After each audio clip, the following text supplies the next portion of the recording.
Página 50, Tratado de Fisiología Médica, Wheaton y Hall, 1956.13 edición, capítulo 2. La célula y sus funciones. Cada una de los 100 billones de células de un ser humano es una estructura viva que puede sobrevivir durante meses o incluso años, siempre que los líquidos de su entorno contengan los nutrientes apropiados. Las células son los elementos básicos que conforman el organismo, aportan la estructura de los tejidos y los órganos del cuerpo, ingieren los nutrientes y los convierten en energía, y realizan funciones especializadas.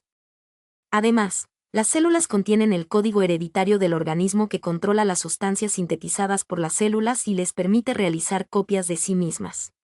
Para entender la función de los órganos y otras estructuras del organismo es esencial conocer la organización básica de la célula y las funciones de sus componentes. 2.1. Organización de la célula. En la figura 2A1 se muestra una célula típica, tal como se ve en el microscopio óptico. Sus dos partes más importantes son el núcleo y el citoplasma, que están separados entre sí por una membrana nuclear, mientras que el citoplasma está separado de los líquidos circundantes por una membrana celular que también se conoce como membrana plasmática. Las diferentes sustancias que componen la célula se conocen colectivamente como protoplasma. El protoplasma está compuesto principalmente por 5 sustancias: agua, electrolitos, proteínas, lípidos e hidratos de carbono. Agua. El principal medio líquido de la célula es el agua, que está presente en la mayoría de las células excepto en los adipocitos, en una concentración del 70 a 85%. Muchos de los componentes químicos de la célula están disueltos en el agua, mientras que otros están en suspensión como micropartículas sólidas. Las reacciones químicas tienen lugar entre los productos químicos disueltos o en las superficies de las partículas en suspensión o de las membranas. Iones. Algunos de los iones importantes de las células son el potasio, el magnesio, el fosfato, el sulfato, el bicarbonato y cantidades más pequeñas de sodio, cloruro y calcio. Todos estos iones se comentan con mayor detalle en el capítulo 4, en el que se plantean las interrelaciones entre los líquidos intracelular y extracelular. Los iones son los productos químicos inorgánicos de las reacciones celulares y además son necesarios para el funcionamiento de algunos de los mecanismos de control celulares. Por ejemplo, los iones que actúan en la membrana celular son necesarios para la transmisión de los impulsos electroquímicos en el músculo y las fibras nerviosas. Proteínas. Después del agua, las sustancias más abundantes en la mayoría de las células son las proteínas, que normalmente constituyen entre el 10 y el 20% de la masa celular. Son de dos tipos: proteínas estructurales y proteínas funcionales. Las proteínas estructurales están presentes en la célula principalmente en forma de filamentos largos que son polímeros de muchas moléculas proteicas individuales. Un uso importante de este tipo de filamentos intracelulares es la formación de microtúbulos que proporcionan los citoesqueletos de orgánulos celulares como los cilios, axones nerviosos. Usos mitóticos de las células en mitosis y masas arremolinadas de túbulos filamentosos finos que mantienen unidas las partes del citoplasma y nucleoplasma en sus compartimientos respectivos. Las proteínas fibrilares se encuentran fuera de la célula, especialmente en las fibras de colágeno y elastina del tejido conjuntivo y en las paredes de los vasos sanguíneos, tendones, ligamentos, etc. Las proteínas funcionales son un tipo de proteína totalmente diferente, compuesto habitualmente por combinaciones de pocas moléculas en un formato tubular globular. Estas proteínas son principalmente las enzimas de la célula y, al contrario de las proteínas fibrilares, a menudo son móviles dentro del líquido celular. Además, muchas de ellas están adheridas a las estructuras membranosas dentro de la célula. Las enzimas entran en contacto directo con otras sustancias de líquido celular y catalizan reacciones químicas intracelulares específicas. Por ejemplo, todas las reacciones químicas que dividen la glucosa en sus componentes y después los combinan con el oxígeno para formar dióxido de carbono y agua, mientras se proporciona simultáneamente energía para las funciones celulares, están catalizadas por una serie de enzimas proteicas, lípidos. Los lípidos son varios tipos de sustancias que se agrupan porque tienen una propiedad común de ser solubles en disolventes grasos. Lípidos especialmente importantes son los fosfolípidos y el colesterol, que juntos suponen solo el 2% de la masa total de la célula. Su importancia radica en que, al ser principalmente insolubles en agua, se usan para formar las barreras de la membrana celular y de la membrana intracelular que separan los distintos compartimientos celulares. Además de los fosfolípidos y el colesterol, algunas células contienen grandes cantidades de triglicéridos, que también se conocen como grasas neutras. En los adipocitos los triglicéridos suponen hasta el 95% de la masa celular. La grasa almacenada en estas células representa el principal almacén del organismo de nutrientes energéticos que después se pueden usar para proporcionar energía siempre que el organismo la necesite. Hidratos de carbono. Los hidratos de carbono tienen escasas funciones estructurales en la célula, salvo porque forman parte de las moléculas glucoproteicas, pero sí tienen un papel muy importante en la nutrición celular. La mayoría de las células del ser humano no mantienen grandes reservas de hidratos de carbono, con una media que suele suponer el 1% de su masa total, que puede aumentar hasta el 3% en las células musculares e incluso hasta el 6% en los hepatocitos. No obstante, los hidratos de carbono siempre están presentes en forma de glucosa disuelta en el líquido extracelular circundante, de forma que es fácilmente accesible a la célula. Además, una pequeña cantidad de hidratos de carbono se almacena en las células en forma de glucógeno, que es un polímero insoluble de glucosa que se puede despolimerizar y usar rápidamente para aportar la energía que necesitan las células. 2.2. Estructura física de la célula. La célula contiene estructuras físicas muy organizadas que se denominan orgánulos intracelulares. La naturaleza física de cada orgánulo es tan importante como lo son los componentes químicos para las funciones de la célula. Por ejemplo, sin uno de los orgánulos, la mitocondria, más del 95% de la energía de la célula que se libera de los nutrientes desaparecería inmediatamente. En la figura 2a2 se muestran los orgánulos más importantes y otras estructuras de la célula. Estructuras membranosas de la célula. La mayoría de los orgánulos de la célula están cubiertos por membranas compuestas principalmente por lípidos y proteínas. Estas membranas son la membrana celular, la membrana nuclear, la membrana del retículo endoplásmico y las membranas de la mitocondria, los lisosomas y el aparato de Golgi. Los lípidos de las membranas proporcionan una barrera que impide el movimiento de agua y sustancias hidrosolubles desde un compartimiento celular a otro, porque el agua no es soluble en lípidos. No obstante, las moléculas proteicas de la membrana suelen atravesar toda la membrana proporcionando vías especializadas que a menudo se organizan en poros auténticos para el paso de sustancias específicas a través de la membrana.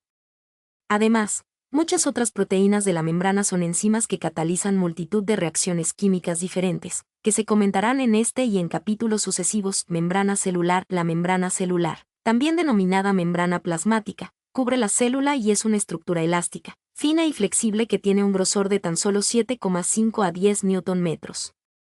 Está formada casi totalmente por proteínas y lípidos, con una composición aproximada de un 55% de proteínas, un 25% de fosfolípidos, un 13% de colesterol, un 4% de otros lípidos y un 3% de hidratos de carbono. La barrera lipídica de la membrana celular impide la penetración de sustancias hidrosolubles. En la figura 2a3 se muestra la estructura de la membrana celular. Su estructura básica consiste en una bicapa lipídica, una película fina de doble capa de lípidos, cada una de las cuales contiene una sola molécula de grosor y rodea de forma continua toda la superficie celular. En esta película lipídica se encuentran intercaladas grandes proteínas globulares.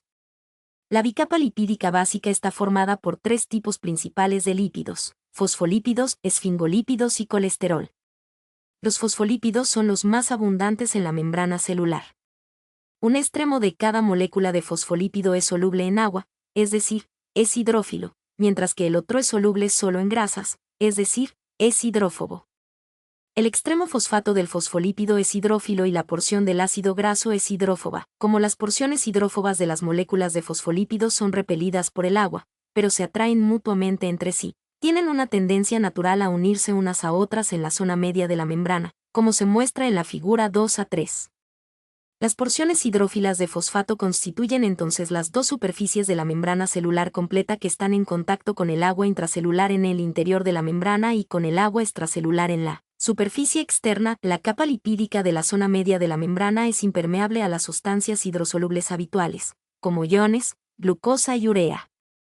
Por el contrario, las sustancias hidrosolubles, como oxígeno, dióxido de carbono y alcohol, pueden penetrar en esta porción de la membrana con facilidad. Los esfingolípidos, derivados del aminoalcohol esfingosina, tienen también grupos hidrófobos e hidrófilos y están presentes en pequeñas cantidades en las membranas celulares, especialmente en las células nerviosas.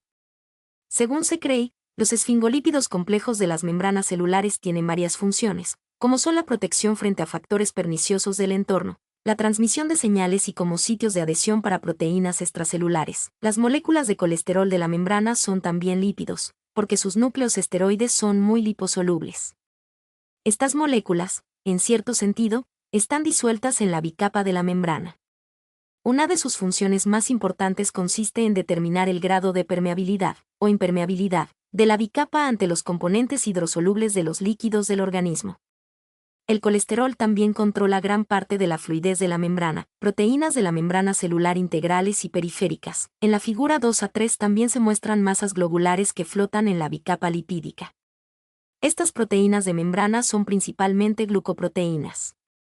Existen dos tipos de proteínas de membrana celular: proteínas integrales que protruyen por toda la membrana y proteínas periféricas que se unen solo a una superficie de la membrana y que no penetran en todo su espesor.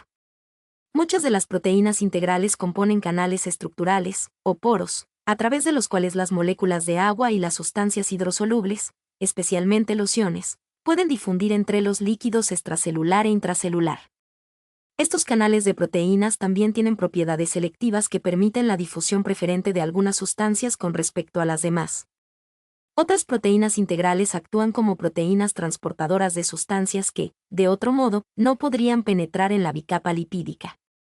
En ocasiones, estas proteínas transportan incluso sustancias en dirección contraria a sus gradientes electroquímicos de difusión, lo que se conoce como transporte activo.